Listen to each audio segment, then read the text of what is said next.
आज के इस एक्सप्लेनर में हम एक ऐसी कहानी की तह तक जाएंगे जिसने पूरी दुनिया को झकझोर कर रख दिया है।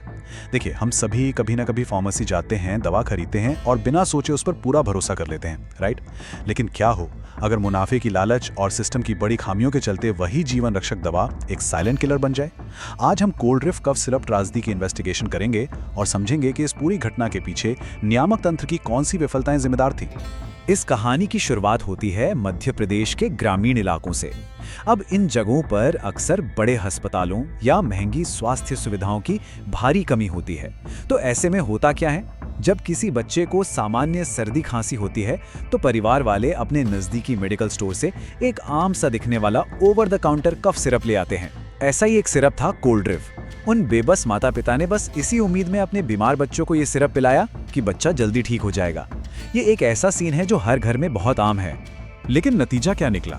24, जी हाँ, 24 मासूम बच्चों की जान चली गई। जरा सोचिए, एक सामान्य सर्दी खांसी की दवा दी गई और अचानक बच्चों की किडनी तेजी से फेल होने लगी। स्थानीय डॉक्टर बिल्कुल हैरान और बेबस थे।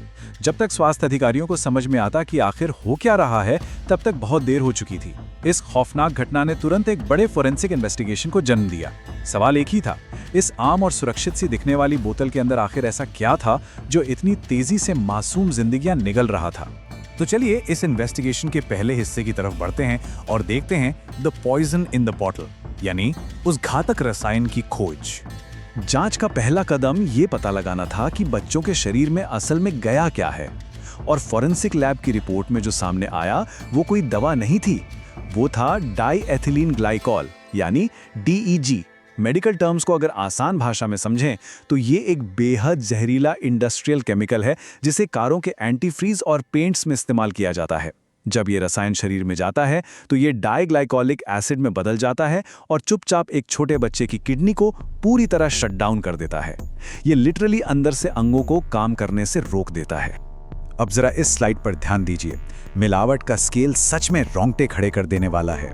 ग्लोबल सेफ्टी स्टैंडर्ड्स के मुताबिक किसी भी दवा में DEG की अधिकतम सीमा सिर्फ 0.1% हो सकती है, वो भी सिर्फ एक बाई प्रोडक्ट के तौर पर। लेकिन इस कोल्ड रिफ सिरप में ये लगभग आधा था, 48.6%। सेफ्टी लिमिट से लगभग 500 गुना ज्यादा। मतलब ये कोई छोटी मोटी टेक्निकल गड़बड़ी नहीं थी।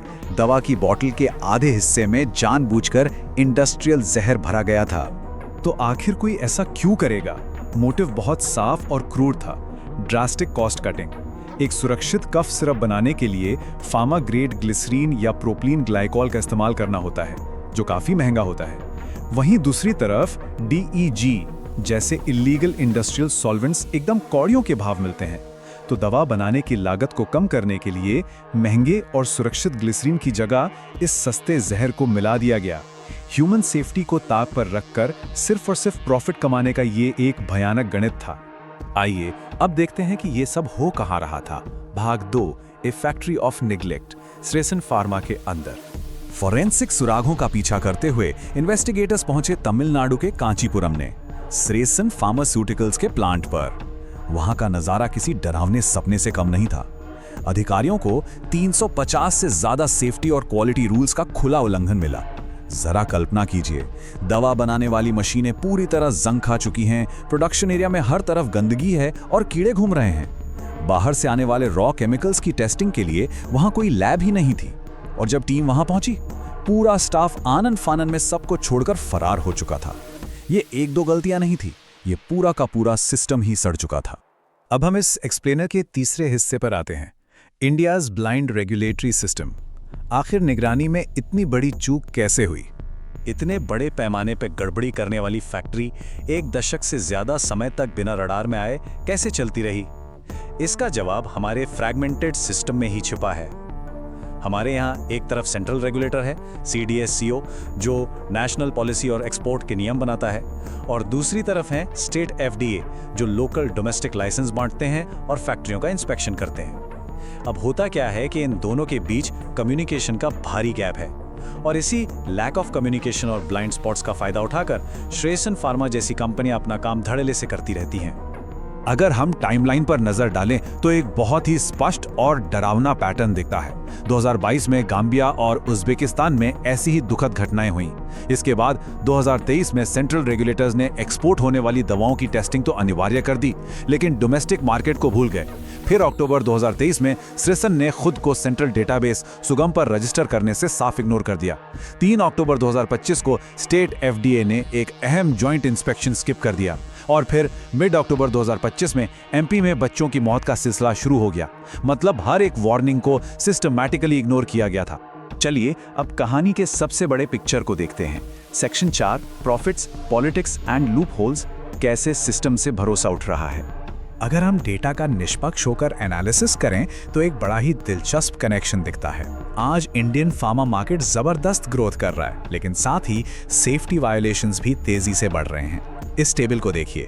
पब्लिक रिकॉर्ड्स बताते हैं कि कई बड़ी फार्मा कंपनियों के करोड़ों रुपए के पॉलिटिकल डोनेशंस और स्टेट लेवल पर सख्त कार्रवाई ना होने के बीच एक कोरिलेशन है। जब भी दवाइयां क्वालिटी टेस्ट में फेल होती हैं तो इन पर कोई मेजर एक्शन नहीं लिया जाता। ये डेटा साफ दिखाता है कि कैसे पॉलिटिकल पावर डायनामिक्स जरूरी सेफ्टी एक्शंस में रुकावट बनते हैं। और स्थिति को और भी बदतर बना दिया एक नए कानून ने। पब्लिक हेल्थ एक्सपर्ट्स के मुताबिक जन विश्वास अधिनियम को ईज ऑफ डूइंग बिजनेस के लिए लाया गया था, लेकिन इसका असर एकदम उल्टा हुआ। इसने सब स्टैंडर्ड यानी घटिया दवाओं के निर्माण को डीक्रिमिनलाइज कर दिया। इसका सीधा सा मतलब है कि मैन्युफैक्चरर्स अब बिना जेल जाने के डर के काम कर सकते हैं। अगर वे पकड़े भी गए तो बस एक छोटा सा फाइन भरो और छूट जाओ। जब सख्त क्रिमिनल सजा का डर ही नहीं रहेगा तो लापरवाह कंपनियों के लिए लोगों की जान से खिलवाड़ करना सिर्फ एक व्यापारिक जोखिम बनकर रह जाता है। तो अब सवाल है कि आगे क्या।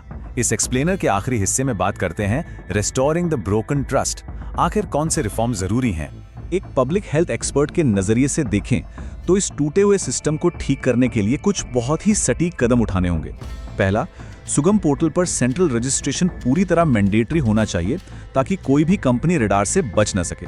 दूसरा, एक्सपोर्ट और डोमेस्टिक टेस्टिंग के प्रोटोकॉल्स एक समान होने चाहिए, आखिर जान तो सबकी कीमती है। तीसरा, जो घटिया दवाइयां बनाने पर सजा खत्म की गई है उसे वापस रीवैल्यूएट करना होगा ताकि जेल का डर बना रहे। और चौथा, रॉ मटेरियल्स की सप्लाई चेन में ट्रांसपेरेंसी लानी होगी ताकि ऐसे सस्ते इंडस्ट्रियल सॉल्वेंट्स हमारी मेडिकल सप्लाई में घुस ही ना पाएं। इस एक्सप्लेनर को खत्म करते हुए एक बहुत ही बुनियादी और बड़ा सवाल छोड़कर जाते हैं। अगर कोई रेगुलेटरी सिस्टम अपने ही देश के मरीजों की सेफ्टी और मासूम बच्चों की जान से ज्यादा ईज ऑफ डूइंग बिजनेस और मुनाफे को प्रायोरिटी देने लगे तो क्या दवाओं पर जो हमारे ग्लोबल भरोसा है वो कभी वापस जुड़ पाएगा। ये सिर्फ एक फैक्ट्री या एक सिरप की बात नहीं है, ये बात है उस ट्रस्ट की जो हम एक बीमार इंसान होने के नाते अपने सिस्टम पर करते हैं। इस जानकारी को हमेशा ध्यान में रखें और सेफ्टी के इस गंभीर विषय पर जरूर सोचिएगा। इस चर्चा में हमारे साथ जुड़ने के लिए आपका बहुत बहुत धन्यवाद।